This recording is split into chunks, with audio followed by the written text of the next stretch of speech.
namulak ng atong okra na nay bunga. Namulak na siya, guys. Oh, na siya bunga, guys. Diba? Na-enjoy kay ko sa akong gamay nga garden. Kay maka-libre ko, makautan ni kamunggay. Nawa.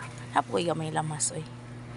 Akong bayabas kay dagko biya na nga bayabas. Kisakripisyo lang usa na ako dinhi sa mga misitira kay wala pa ko'y kabalhinan. Pohon na ako na siya ibalhin. Kautan taga may bisita sa atong gamay nga garden, o di ba? Ganang buntag nanguha na ako kamunggay mo na siya nga gagmay nilang og dahon kay ako na siyang gikuan. Ako na siyang gibisit ako ang mais. Oh. Pila lang siya ka days. Dagko na. So, makaanag na ko. Kanang nang mga nag-grain sa ubos na siya. Mga alugbati na, guys. O bag ora ko nang guna ha, nang guna ko karon. Na siya nang guna ko. Ako siyang gigunahan na alugbati na siyang nabilin yang nag-grain. Siya ning katay ng atong alugbati. Di ba? Bisag dili ato nga pwesto, kilid sa koral sa compound. Ako ang gitamnan hinluan para dili na daghag ubrahon ang kuan diri caretaker diri nga hinlo pa sa ilahang nga loti kay ako na nang limpyo. Wala may makasulod diri mo na nga akong gitamnan kay limpyo man ni kaay siya, may makasulod kay naam ni siya sulod sa compound. Hapit na ko makaanag bisag gamay. O di ba? Taas man siya. Bisag gamay siya pero taas. Na update sa ako ang alugbati nga akong gitusok, guys. Nag-usbong ni siya. Nana siya yung tubo nga mga sanga-sanga. Oh, DIY alugbati. Diba? Gipatindog ra na siya, oh. Butang sa kawayan. Pasandig sa kural, oh. Kay inigkatay na niya, munaog na siya sa ubos ang katay. Ang odlot, oh, diba? DIY kawayan. Diba?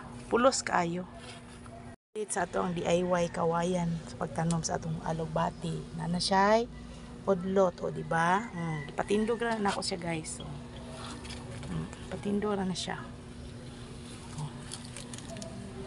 Kay inig tagas-an ng udlot, down na siya paubos. Nami na kay pagkuha. Kay limpyo kay siya, wala siya lapok. Pag maana siya ang dahon sa ubos. Siya, pero ano siya kung mga alugbati sa ubos, tambok kayo. Tambok kayo, bago pa na siya tubo, pero tambok na kayo, ha. Pag human sa sunugan ang tanom na ang kamunggay expected na ko is mamatay na ni siya kayo ang kuan panit, pero ako kabalo kay ngano tubo man siya panit ra siguro ang nasunog atong kuan pagsunog dinhi kaning ngani nga koral is sunugan na siya, nasunog na siya na. Pero ning tubo man siya, guys. So, nakautan gani ko karon ng bagong kinuhaan. Ang atong mga tinangkong. Ara siya kilid-kilid.